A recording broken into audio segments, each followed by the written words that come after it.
Terima kasih ya Tuhan. Berbicaralah kepada setiap kami. Kami siap untuk merenungkan firman-Mu,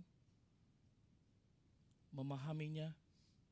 Biarlah kami membaca dengan teliti, mendengarkan dengan seksama, dan ketika kami merenungkan firman Tuhan ini, biarlah hati kami sungguh hati yang siap menerima benih firman Tuhan, seperti tanah yang subur.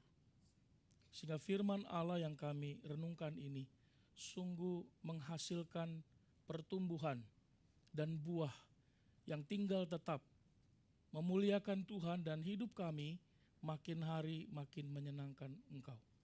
Tolong kami semua, tolong hamba-Mu yang terbatas ini. Jauhkan dari segala gangguan, kuasa, tipu muslihat si jahat yang berusaha menggeser perhatian kami, fokus kami daripada firman Tuhan.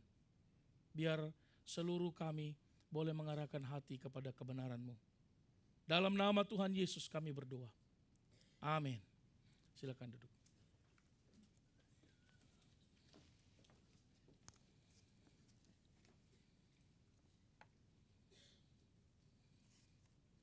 Shalom. Selamat hari Minggu untuk kita semua. Selamat datang di GI3 bagi Bapak Ibu Saudara yang pertama kali datang di Gereja Interdenominasi Injil Indonesia wilayah Tokyo.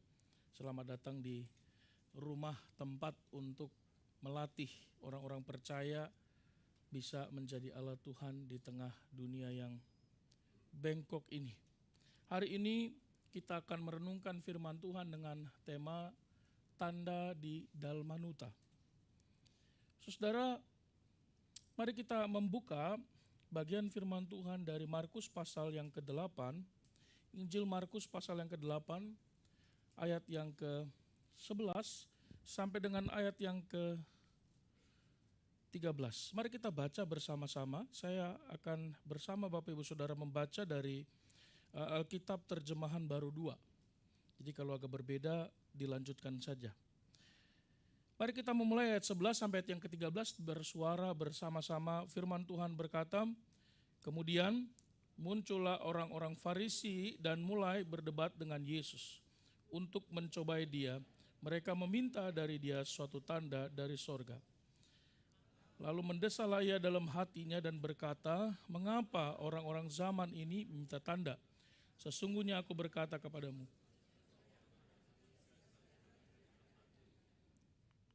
Ia meninggalkan mereka, lalu naik pula ke perahu dan bertolak ke seberang. Sedemikian jauh kita membaca firman Tuhan. Saudara, hidup kita sadar atau tidak sadar dipenuhi oleh tanda, betul enggak? Bahkan kita menaruh tanda di wajah kita untuk menggambarkan bahwa kita wanita atau pria.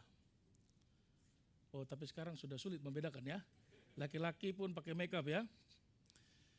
Kita menaruh anting-anting pada telinga kita. Itu juga susah ya. Laki-laki pun pakai anting-anting sekarang. Saudara, tapi sesungguhnya hidup kita dipenuhi oleh tanda. Coba lihat tanda ini. Kalau tidak pusing berarti hidup kita mungkin tidak di dunia. Tanda ini memenuhi seluruh kehidupan kita, saudara. Baik saudara yang menggunakan kendaraan atau berjalan kaki dan seterusnya, hidup kita penuh dengan tanda.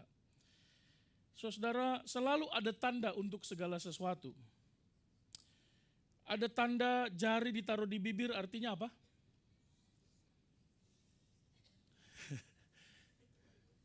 Harusnya jangan dijawab kan.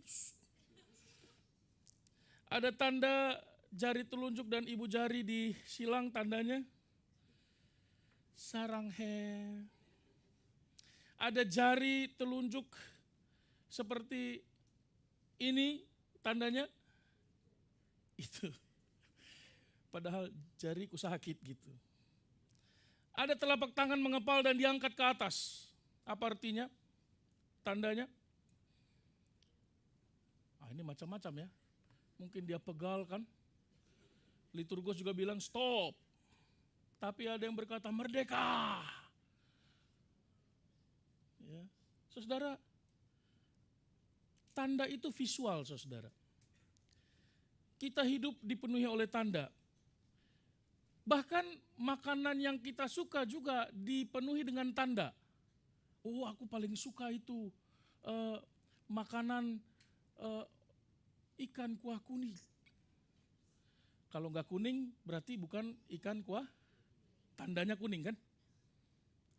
Bahkan kalau kita mau menikah pun, kalau sakit pun disebut sakit kuning. Diidentifikasi oleh tanda. Mau menikah pun pakai janur, sampai kita mati pakai, lihat, hidup kita dipenuhi oleh kuning. Kalau kita makan, kita pergi ke McDonald warnanya kuning. Saudara, betapa pentingnya tanda itu bagi hidup kita.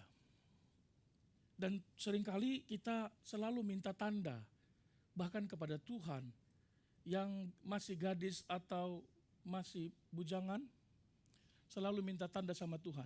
Tuhan, apakah dia orangnya? Tuhan bilang yang mana? Itu.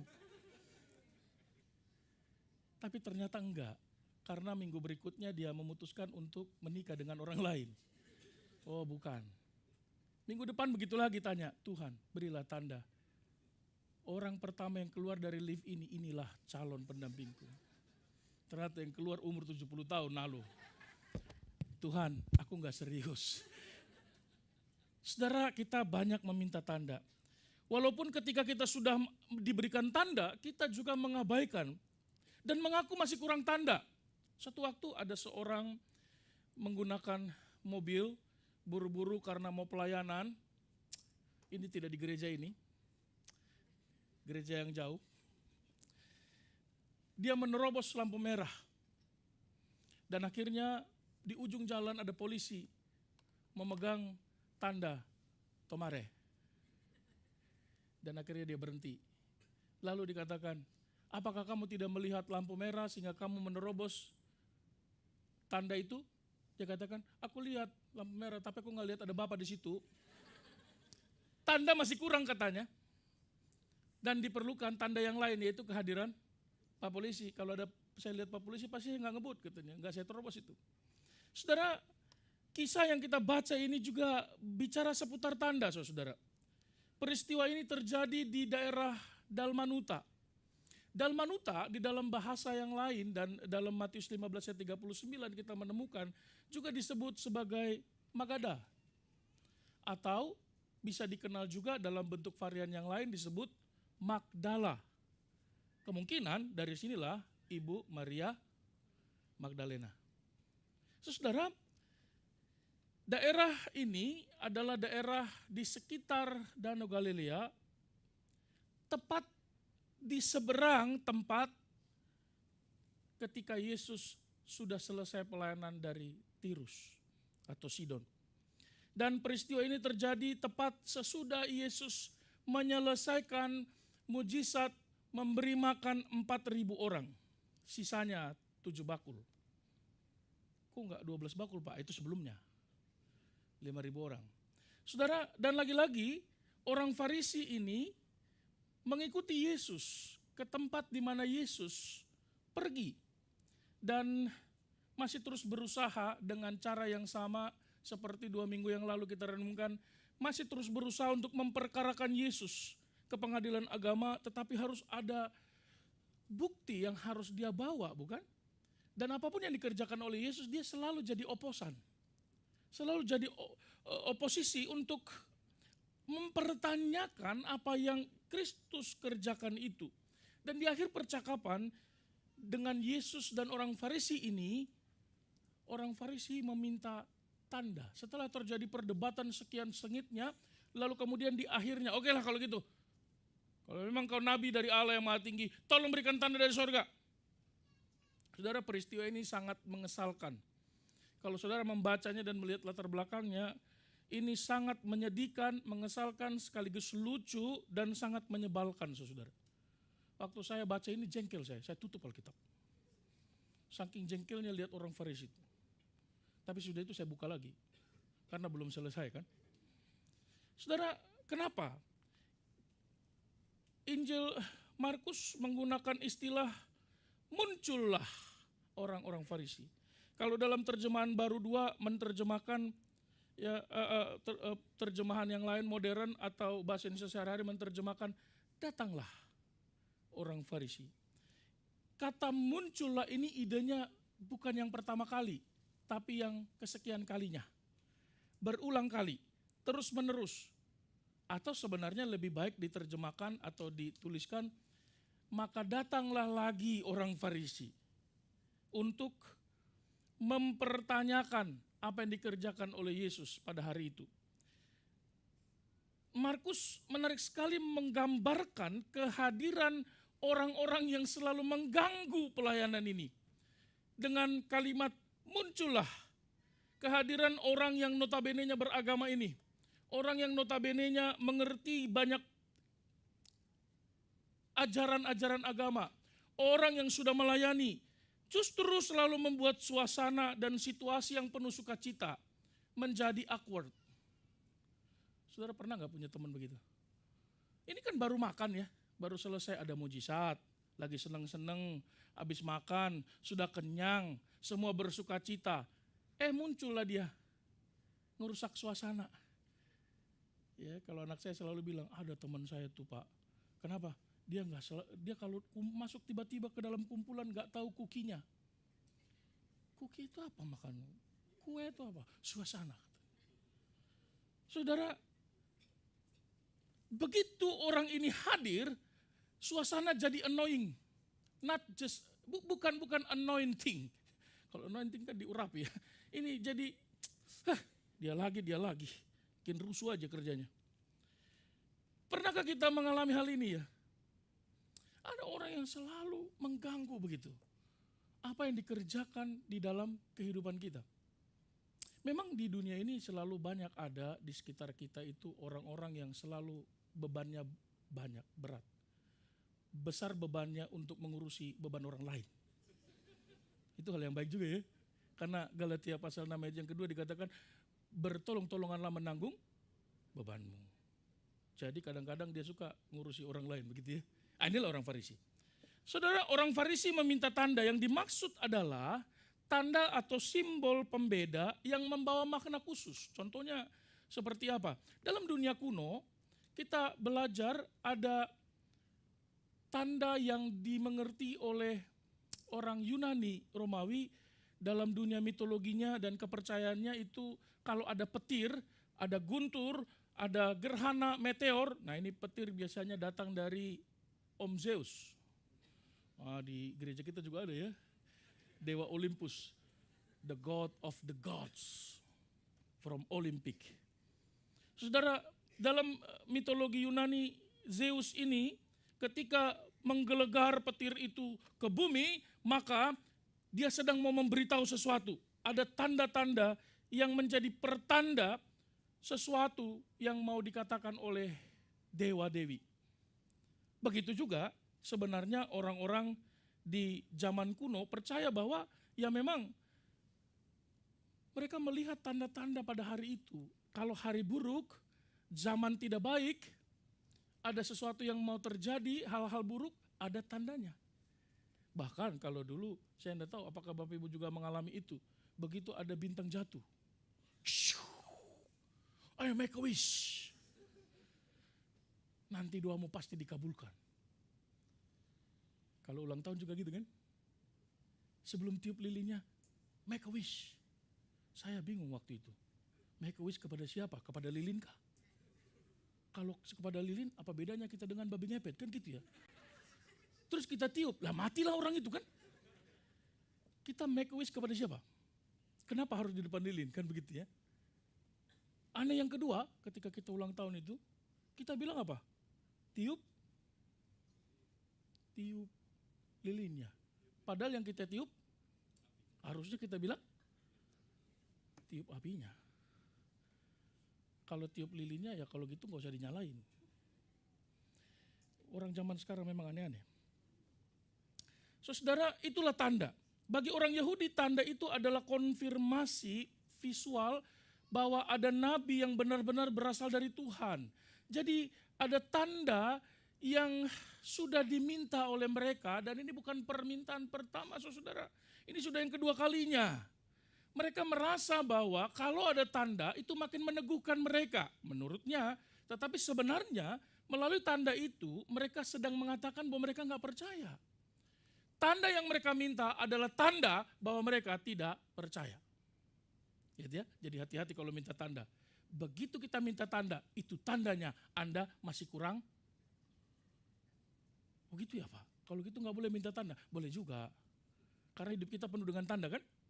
Tapi kalau mengandalkan tanda terus-menerus, apakah kita beriman kepada tanda atau kepada Allah yang memberi tanda? Saudara, melalui tanda itu mereka sebenarnya sedang mau mengatakan bahwa kamu bahkan nabi pun belum terkonfirmasi. Dan tanda yang dia maksud di sini mau bicara tentang apa? Tanda yang berbicara tentang lahiriah, yang bisa kelihatan, yang bisa meyakinkan tentang otoritas ilahi daripada Yesus Kristus ini. Nah saudara, kalau kita baca Matius pasal 12 dan 16 ini sudah 2 kali Yesus sebenarnya mengabaikan mereka. Selalu minta tanda, tanda terus, tanda terus. Sampai ada lagu, tanda-tanda. Ya, gak ada yang tahu anak milenial, anak Gen Z ini. Menariknya saudara, waktu Yesus merespon tentang permintaan tanda ini, yang meminta siapa? Orang Farisi. Tetapi ketika Yesus meresponnya, coba perhatikan ayat yang ke-12. Terjemahan bahasa Indonesia 2 menggunakan istilah mendesahlah ia dalam hatinya. Saudara, coba perhatikan ayat yang ke-12 ini. Dia menggunakan istilah generasi ini. Angkatan ini. Mengapa mereka orang-orang zaman ini? Loh, kan yang minta kalau kita ada di situ ya, Tuhan. Kan yang minta mereka doang. Kenapa jadi kita semua disalahin? Benar enggak? Kan dia yang tidak percaya. Mengapa saya juga kena? Murid-murid, apakah ada yang protes begitu ya? Tapi mengapa Yesus menggunakan istilah konsepsi generasi? Kenapa dia menggunakan istilah generasi ini? Orang-orang zaman ini menuntut tanda, meminta tanda. Saudara, kata generasi yang dimaksud di situ diasosiasikan, dihubungkan dengan suatu angkatan yang bengkok dan berbelat-belit. Kata yang digunakan sama persis, saudara, dengan terjemahan Perjanjian Lama dalam Septuaginta itu. Ada angkatan yang bengkok, anak-anak yang tidak punya kesetiaan. Jadi hati-hati minta tanda. Dan ini juga dihubungkan dengan angkatan yang sesat hati. Dan mereka tidak mengenal Allah dan jalan-jalan Allah. Nanti kalau kita baca Mazmur 95 ayat yang ke-11 bahkan dikatakan mereka bukan hanya tidak mengenal jalanku dan mereka tidak akan mendapat perhentianku. Waduh. Begitu seriusnya minta tanda ya. Saudara, seorang hamba Tuhan, seorang teolog dan yang sangat dipakai Tuhan bernama Charles Swindoll dalam komentarinya berkata begini. Permintaan tanda itu adalah tanda adanya ketidakmampuan yang terjadi di antara orang-orang Yahudi. Kenapa? Saudara, sesungguhnya menurut Swindoll, di dalam hidup kita itu hanya 10% yang terjadi kepada kita. 90%-nya dalam hidup itu bagaimana kita berespon terhadap apa yang kita alami itu. Betul enggak?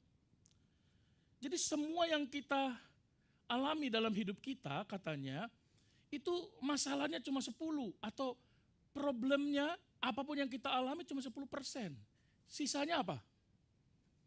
Kesusahan, penderitaan itu akibat reaksi kita yang 90% itu merespon terhadap apa yang kita alami. Ya saudara, orang Farisi itu berespon begitu rupa dan membuat mereka mengalami banyak ketidakmampuan dan menggambarkan ketidakmampuan mereka. Dan memang betul saudara, di dalam terjemahan ini, teks ini kita menemukan paling tidak ada 2 ketidakmampuan. Dan ternyata bukan hanya orang Farisi. Yang pertama, ada ketidakmampuan orang Yahudi yang adalah murid-murid Yesus juga. Jadi kata angkatan itu kenapa dia gunakan? justru ditujukan kepada bukan orang Farisi saja, tapi juga para murid. Kenapa?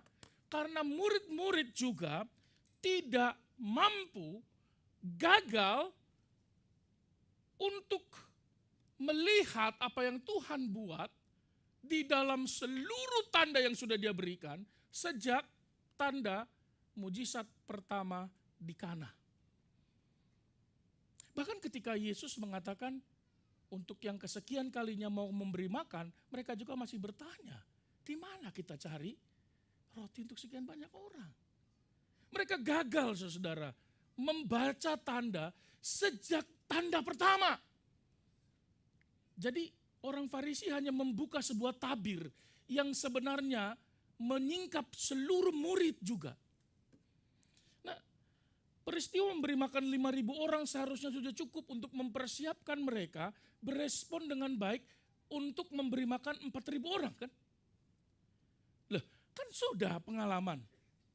Kadangkala kita kalau sudah pengalaman mengalami kesulitan, lalu kemudian ada kesulitan baru yang datang, kita berkata, Tuhan kok begini sih? Loh, kan udah pengalaman. Kalau yang lalu Tuhan tolong, mengapa engkau bersungut-sungut dengan pergumulan yang mungkin lebih kecil pada hari ini dibanding hari yang sebelumnya? Banyak kegagalan para murid Kristus, murid Tuhan. Orang-orang Kristen adalah gagal menghubungkan semua tanda kebaikan Tuhan hari ini dengan hari yang sudah dilaluinya. Dan itulah tipe orang Israel, saudara. Kalau saudara membaca kitab Keluaran, Imamat, Bilangan, Ulangan, saudara akan menemukan ketika mereka keluar dari tanah Mesir, mereka berhadapan dengan permasalahan air, betul? Mereka ada di tepi apa? Danau? Laut? Mana ya Pak? Tamagawa karena mereka berhadapan dengan air laut yang begitu luas kan? Begitu banyak kan? Mereka berkata, Musa, emang indah sih kalau ada kuburan di pinggir laut, pemandangannya bagus. Tapi enggak gini juga kali. Siapa juga yang bisa menikmati keindahan pinggir pantai kalau kita mati semua? Kira-kira begitulah kalau bahasa saya sederhana. Setelah Tuhan memimpin mereka melewati laut itu, membelah laut itu, dan masuk 2 hari kemudian mereka sampai di satu tempat di mana tadi kelebihan air, nggak bisa lewat. 2 hari kemudian kekurangan air. Masalahnya sama nggak? Masalah air. 2 hari yang lalu kebanyakan air sehingga nggak bisa lewat. 2 hari kemudian tidak ada air. Mereka apa yang mereka lakukan? Harusnya orang Israel berkata, kalau Tuhan bisa membelah laut ketika kita mengalami pergumulan tentang air, harusnya Dia bisa menyediakan laut di tengah padang pasir. Karena masalahnya sama, apa? Air. Tapi apa yang terjadi? Sudah aku bilang jangan gangguin kami. Akhirnya kita mati kehausan di sini. Lihat, murid-murid juga begitu. Saudara, mari kita belajar bahwa apa yang Tuhan sudah kerjakan di masa lalu harusnya cukup membuat kita bisa menyadari tanda kebaikan Tuhan dan kemurahan Tuhan di hari ini dan hari esok. Maka apapun yang kita alami, coba ingat hari kemarin. Saudara, kita cenderung mengingat hari kemarin itu hari di mana kita berhasil, bukan? Kita sulit untuk mengingat keberhasilan Tuhan di dalam hidup kita, kan? Karena kita selalu berhadapan dengan ketidakberhasilan di masa kini. Saudara, maka tidak heran kalau kita membaca dalam Markus pasal 8 ayat 17 sedikit bergeser dari beberapa ayat yang sudah kita baca, Yesus menegur mereka. Baru saja mereka makan roti dengan memberi makan 4.000 orang. Lalu Yesus bilang, hati-hati tentang ragi orang Farisi. Lalu tiba-tiba mereka bilang apa? Tuh kan, nyandak babungkus, wah ada sisa 7 bakul. Kiapa nak babungkus? Akhirnya kan dia singgung-singgung sindir-sindir kita toh. Dia bicara tentang roti. Tuhan marah. Kenapa enggak dipalas, kata orang Batak. Ya belum makan udah bungkus aja kan begitu. Mereka tidak mengerti dan tidak memahami yang dibicarakan Tuhan bukan roti. Walaupun permasalahannya ragi itu selalu hubungan dengan roti. Maka Tuhan katakan apa? Mengapa kamu memperbincangkan soal tidak ada roti? Telah degil ke hatimu? Masih ingat kalimat ini, kata degil? Berapa minggu yang lalu kita belajar, degil itu bukan dekil. Degil itu adalah dekil hati. Yang tidak kelihatan secara fisik mungkin bersih, tapi hatinya tidak lagi mampu menyerap kebenaran. Dan matanya yang melihat tidak bisa lagi melihat fakta-fakta kebenaran. Maka tidak heran kemudian Yesus berkata apa? Kamu mempunyai mata, tidakkah kamu melihat?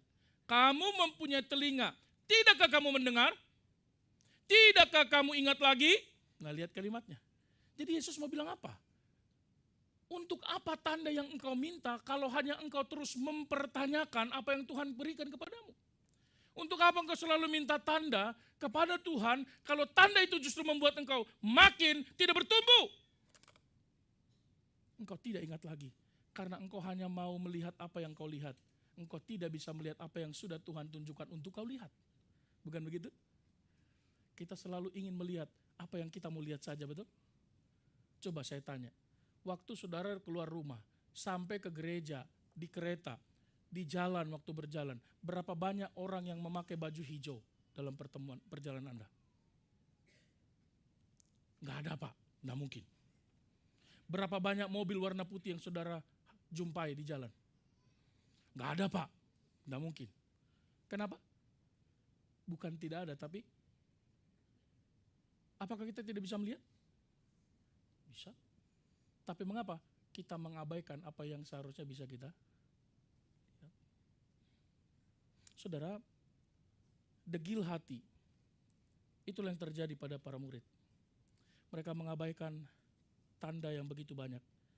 Banyak kali kita melihat kebaikan Tuhan, saudara-saudara, dalam hidup kita. Tapi kita gagal melihat Tuhan dalam kebaikan Tuhan itu. Contohnya kalau kita mengalami kesulitan, pergumulan, lalu kemudian kita menggugat Tuhan.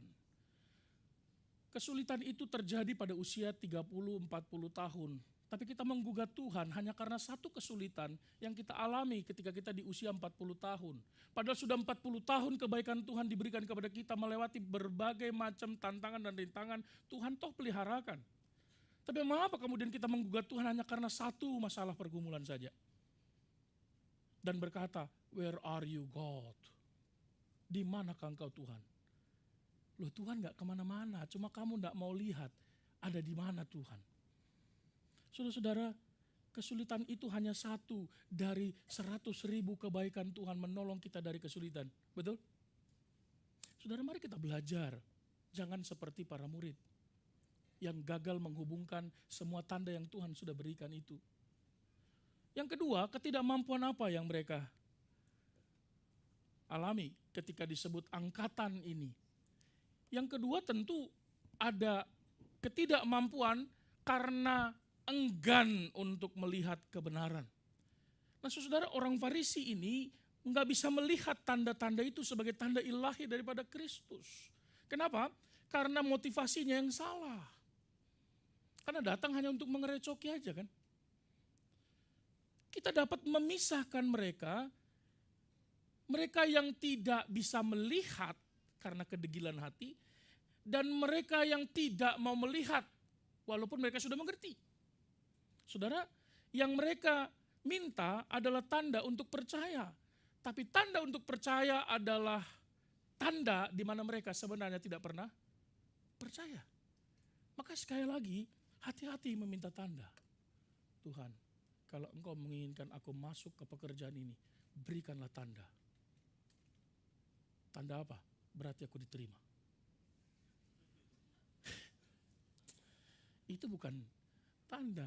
Karena ketika Anda diterima pun, bisa jadi itu bukan tanda dari Tuhan, betul? Harusnya gimana dong Pak kalau orang Kristen berdoa, minta kepada Tuhan? Kalau pekerjaan, harusnya kita berkata begini, bukan? Tuhan, aku tahu engkau bisa memeliharaku melalui apapun. Tapi mohon Tuhan, berilah aku pekerjaan yang baik, yang bisa memelihara hidupku melalui pekerjaan itu, tetapi jangan berikan pekerjaan kepadaku kalau pekerjaan itu nanti merebut waktuku denganmu. Kalau pekerjaan itu merebut waktu ibadahku. Kalau pekerjaan itu kemudian merebut relasiku dengan orang-orang yang kukasihi. Sehingga bahkan aku tidak pernah bicara dengan mereka karena kesibukanku. Itu orang Kristen dewasa. Tapi kalau orang Kristen anak-anak bilang apa? Tuhan, aku pengen ke sono dong, kasih tanda kalau bisa masuk ya. Kalau masuk berarti kehendak Tuhan, kalau enggak berarti bukan kehendak Tuhan. Enak aja. Itu berarti kehendak kamu kan? Berarti kamu bilang kehendakmu adalah kehendak Tuhan, enak banget. Karena kalau kita ditolak pun mungkin saja itu kehendak Tuhan. Kalau kita diterima Tuhan, belum tentu itu kehendak Tuhan. Betul? Dari mana kita tahu? Ketika semua yang Tuhan berikan kepada kita justru menghalangi kita lebih dekat dengan Tuhan, saya percaya itu bukan datang dari Tuhan.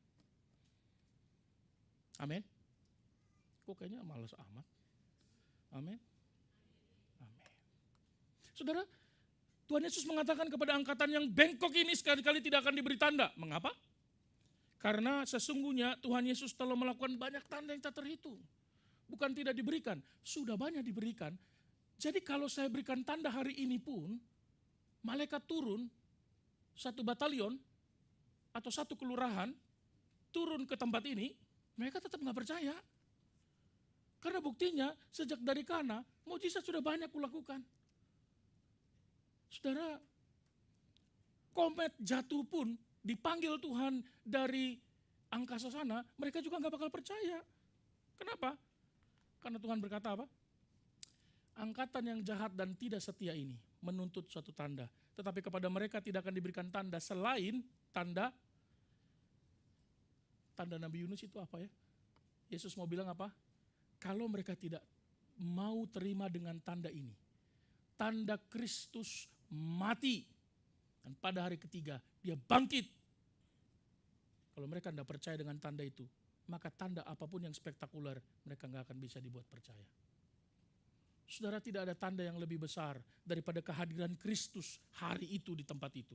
Tidak ada tanda yang lebih besar yang diizinkan Tuhan untuk bisa dilihat oleh mereka selain mujizat yang Tuhan berikan itu, kesembuhan yang Tuhan berikan. Bahkan mereka bisa bercakap-cakap dengan Tuhan Yesus. Keberadaan mereka itu adalah tanda.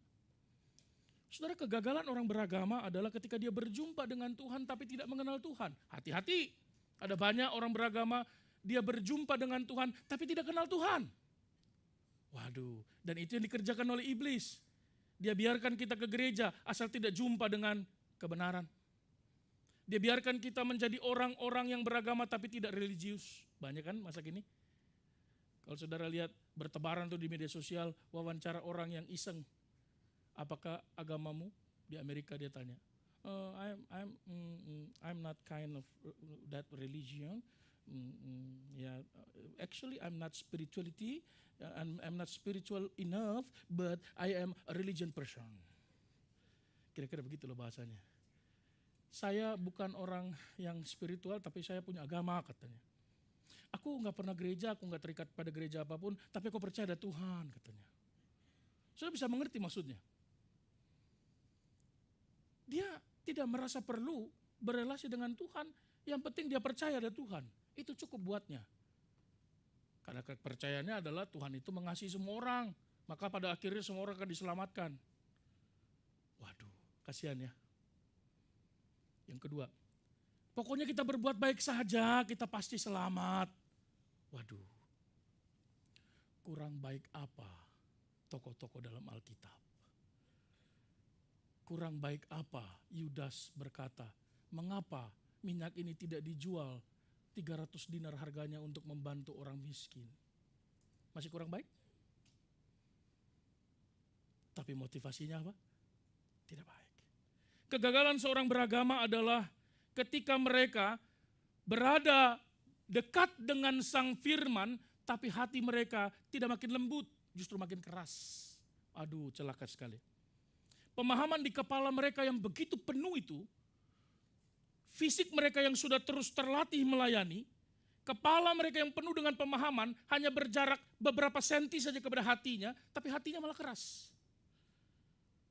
Apa yang ada di kepala mereka tidak mempengaruhi tangan dan kaki mereka. Maka tidak heran, banyak orang makin pintar firman, tidak mau melayani. Kenapa? Pengetahuan yang dimilikinya tentang Allah dan kebenarannya tidak mampu menggerakkan tangan dan kakinya untuk bekerja di rumah Tuhan. Saudara bertobat kalau demikian. Tidak ada ubahnya seperti seorang yang berjumpa dengan Tuhan tapi tidak mengenal Tuhan. Saudara, dalam Markus pasal 8 ayat yang ke-15, Yesus mengingatkan, hati-hati, berjaga-jagalah, awaslah terhadap ragi orang Farisi dan ragi Herodes. Emangnya Herodes dan Farisi jualan tape, Pak? Dia sampai dia bilang ada ragi. Mengapa engkau membicarakan tentang tape? Tidakkah engkau mengingatnya? Saudara, jangan berteman dengan orang seperti mereka. Itu maksud Tuhan. Kenapa? Karena pergaulan yang buruk bisa merusak kebiasaan yang kamu tidak berteman saja, ini kepada para murid. Kamu tidak berteman saja dengan mereka, tidak satu golongan saja dengan mereka. Kamu bisa degil hati kok. Apalagi berteman, bukan hanya degil. Keras hati, dekil di luar, degil di dalam. Lengkaplah itu. Saudara, apa yang Yesus lakukan kemudian? Yesus melakukan satu tindakan yang menggambarkan keputusan Allah dan batas kesabarannya. Akhirnya Tuhan meninggalkan mereka. Aduh, saudara, kalimat yang lain kalau diperhalus, Tuhan mengabaikan mereka. Saudara, menurut saudara hukuman paling besar apa ya dari Tuhan? Sakit? Dia dihukum Tuhan, Pak. Dia sakit. Kenapa? Karena dulu waktu masih muda sering jajan. Kok sering jajan sakit? Maksudnya sakit pencernaan. Bukan, Pak, yang lain. Jajan itu loh, katanya apa? Suka main perempuan. Maka sekarang dia sakit. Loh, saudara, bukan itu hukuman paling mengerikan. Ya, itu tentu menderita, tetapi hukuman Tuhan yang paling berat adalah ketika Tuhan mengabaikan kita. Dan tidak ada lagi kesempatan untuk datang kepada Allah. Ketika kita berseru, Tuhan diam. Saudara, kalau orang tua kita masih ada, lalu kita berkata dari kamar, "Ma, Pak," ada mereka di dapur, tapi tidak mau nyaut. Sekali mungkin gak dengar. "Ma, Pak," kita dengar mereka sedang beraktivitas, main gendang-gendangan dengan panci di dapur dengan suami istri. Tapi kok gak nyaut ya? Panggil yang ketiga, "Ma, Pak," sampai berkali-kali, gak datang juga. Akhirnya kita yang datang. Lalu kita datang, "Ma, Pak," mereka tetap tidak mau merespon kita. Kira-kira kita jadi apa ya? Kita merasa diabaikan dan merasa, apakah mereka tidak cinta lagi dengan saya? Apa mereka tidak lagi menganggap saya anak ya? Bukankah itu yang terjadi? Saudara, ketika kita berseru dan berkata, "Tuhan, tolonglah aku." Tapi rasanya Tuhan jauh sekali. Ketika kita berkata, "Tuhan, jawablah doaku." Tapi rasanya Tuhan tidak mendengarkannya. Saudara, mari serius dengan Tuhan. Mari sungguh buka mata. Mari sungguh buka telinga. Mari sungguh buka hati untuk melihat tanda-tanda kemurahan Tuhan. Dan jangan sampai kita jadi orang yang ignorance.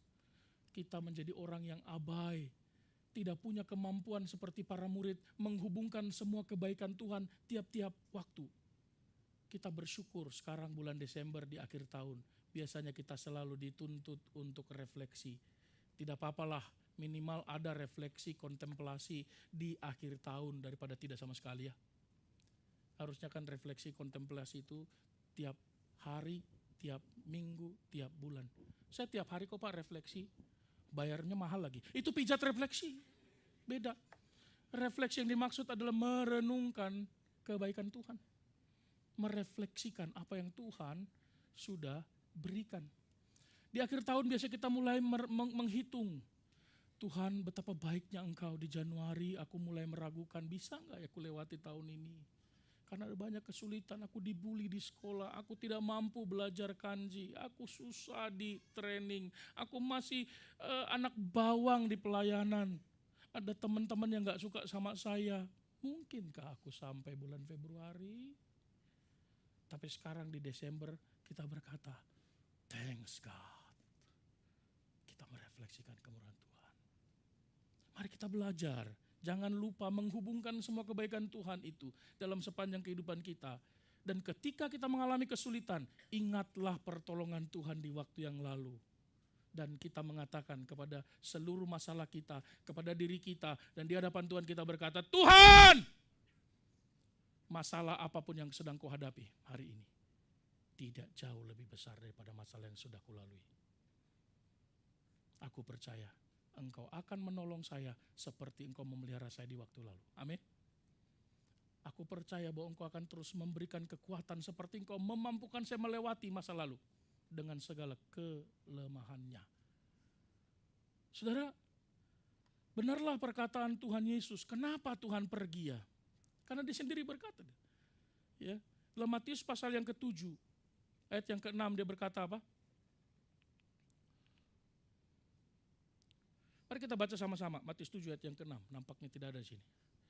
Matius 7 ayat yang ke-6. Kita baca bersama-sama. 1, 2, 3. Jangan kamu memberikan barang yang kudus kepada anjing. Dan jangan kamu kepada babi. Supaya jangan. Maka Yesus pergi meninggalkannya.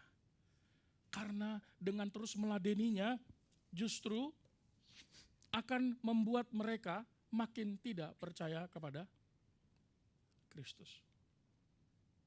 Kalau sekarang dalam media sosial ada namanya NPD ya.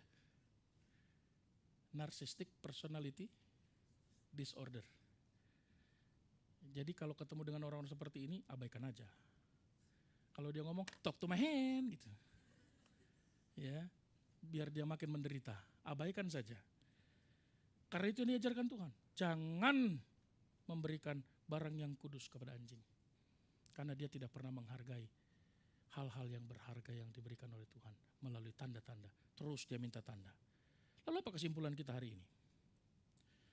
Saudara, apakah seringkali kita meminta tanda dari Tuhan untuk meyakinkan diri kita? Tidak salah minta tanda. Bisa kita minta tanda. Tapi hati-hati kalau tanda itu justru menjadi Tuhan kita. Bukan Tuhan yang memberi tanda itu. Adalah Tuhan kita. Hati-hati. Mari kita belajar untuk mendengar dan melihat. Dan bukalah mata, bukalah hatimu, bukalah seluruh keberadaanmu untuk melihat dan mendengar apa yang Tuhan tunjukkan dalam hidupmu. Saudara, ingatlah Dalmanuta ini. Kalau ingat Dalmanuta, ingatlah di tempat ini Dalmanuta kita apa? Dalmanuta adalah simbol di mana Tuhan memberi kesempatan untuk mereka bertemu dengan Tuhan. Tetapi mereka tidak percaya dengan apa yang Tuhan tunjukkan kepada mereka. Dalmanuta adalah tanda mereka gagal menyadari keberadaan Tuhan. Dalmanuta adalah tanda yang paling besar Tuhan berikan, tapi mereka tidak mau melihatnya. Dalmanuta, jangan lupakan Dalmanuta. Tanda di Dalmanuta harusnya membuat kita buka mata. Tanda di Dalmanuta harusnya membuat kita buka telinga. Lihatlah semua perkara yang Tuhan sudah kerjakan dalam hidup kita. Jangan sampai kita seperti orang Farisi, murid-murid yang mengalami kegagalan di Dalmanuta. Apa Dalmanuta kita?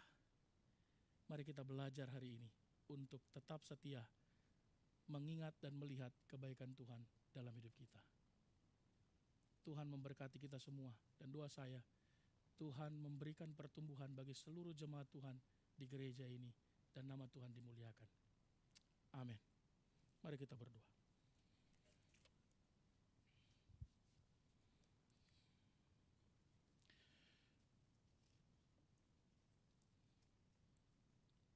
Bapa di surga, kami bersyukur kepadamu. Sepanjang hidup kami, tidak ada satupun yang tidak Engkau hadiri dan berikan pertolongan-Mu di sana. Tidak ada satu detik pun di mana Tuhan tidak memeliharakan kami. Kami bersyukur kalau Tuhan mengizinkan kami untuk bisa melihat apa yang dialami oleh para murid dan apa yang dihadapi oleh Yesus ketika berhadapan dengan orang Farisi. Tuhan, lembutkanlah hati kami. Teguhkanlah pengertian kami. Mampukanlah kami untuk bisa dapat mengerjakan kebenaran yang kami renungkan hari ini. Supaya kami belajar dari Dalmanuta, belajar daripada murid dan orang-orang yang melihat mujizat tapi tidak percaya kepada Allah. Kami mohon kepadamu, biar Engkau boleh memimpin kami untuk bisa mengerti kebenaran ini dan melakukannya. Kami mohon kepadamu Tuhan, menaikkan syafaat kami dalam ibadah ini. Tuhan, pimpinlah seluruh jemaat-Mu yang berulang tahun pada minggu ini dan sepanjang kehidupan mereka. Seluruh hal-hal yang Tuhan izinkan terjadi, baik suka maupun duka dalam kehidupan mereka sepanjang 1 tahun ini, Tuhan boleh berikan untuk membuat mereka makin bertumbuh dalam Tuhan dan makin setia kepadamu. Peliharakanlah Ibu Winda Sirait. Berkatilah Ibu Virginia Monalisa, Victorin Panjaitan. Pimpin dan berkatilah Saudari Gracia Elizabeth Shirley Rogi, Ibu Iga Mawarni Sinurat, Saudara Christian Daud Alexander, Saudara Wasti, Saudara Heri, Ibu Basauli Simbolon, dan semua jemaat yang berulang tahun dalam minggu ini dan seminggu yang lalu yang mungkin luput dari perhatian kami. Mohon Tuhan menyertai mereka dan mengaruniakan mereka limpah rasa syukur, kekuatan dan hikmat untuk bisa menapaki usia yang baru 1 tahun ke depan dan sepanjang hidup mereka.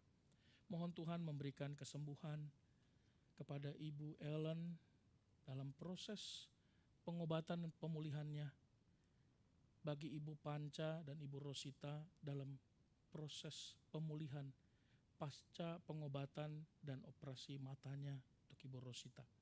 Tuhan, berikanlah kekuatan untuk bisa menanggung rasa sakit dalam kelemahan karena sakit penyakit yang dialaminya sampai Tuhan memulihkannya. Berikan sukacita dan pertolongan di tengah kelemahan tubuh dan berikan kesembuhan. Mohon Tuhan memberkati ibu-ibu yang mengandung, Ibu Anita, Ibu Iga, Ibu Meliana, dan Ibu Gabriela. Tuhan, tidak mudah mengandung untuk beberapa waktu. Ada banyak perubahan-perubahan dalam tubuh dan yang dialami. Sampai proses persalinan nanti, berilah kemampuan untuk bisa menanggung seluruh pergumulan ini dengan penuh sukacita karena Tuhan mempercayakan kepada mereka kehidupan di dalam tubuh mereka dan akan melahirkan anak-anak yang mencintai Tuhan di masa depan. Berikan pertolongan, berikan kemampuan sampai proses persalinan. Anugerah Tuhan memeliharakan seluruh jemaat Tuhan yang beribadah hari ini maupun yang tidak bisa datang dalam ibadah. Tuhan berkatilah. Kami mau memohon kepadamu untuk seluruh rangkaian acara Natal sepanjang 1 bulan ke depan, seluruh persekutuan pelayanan, biarlah di dalam keramaian dan perayaan Natal ini, kami tidak hanya melakukan seremonial, dan masa Advent pertama ini juga mengingat kepada kami bahwa Kristuslah yang kiranya dapat kami jumpai di sana. Peneguhan dari firman Tuhan yang dapat kami nikmati dalam 1 bulan perayaan Natal ini. Tolong kami supaya kami tidak terdistraksi dengan berbagai macam perayaan dan sukacita duniawi yang kosong. Mohon Tuhan menolong kami. Dan biarlah kami juga berdoa sebagaimana Engkau mengajarkan kami berdoa. Bapa kami yang di sorga, dikuduskanlah namamu. Datanglah kerajaan-Mu, jadilah kehendak-Mu di bumi seperti di sorga. Berilah kami hari ini makanan kami yang secukupnya. Dan ampunilah kami akan kesalahan kami seperti kami juga mengampuni orang bersalah kepada kami. Dan janganlah bawa kami ke dalam pencobaan, tapi lepaskanlah dari penjahat. Karena Engkau yang punya kerajaan dan kemuliaan sampai selama-lamanya. Amin.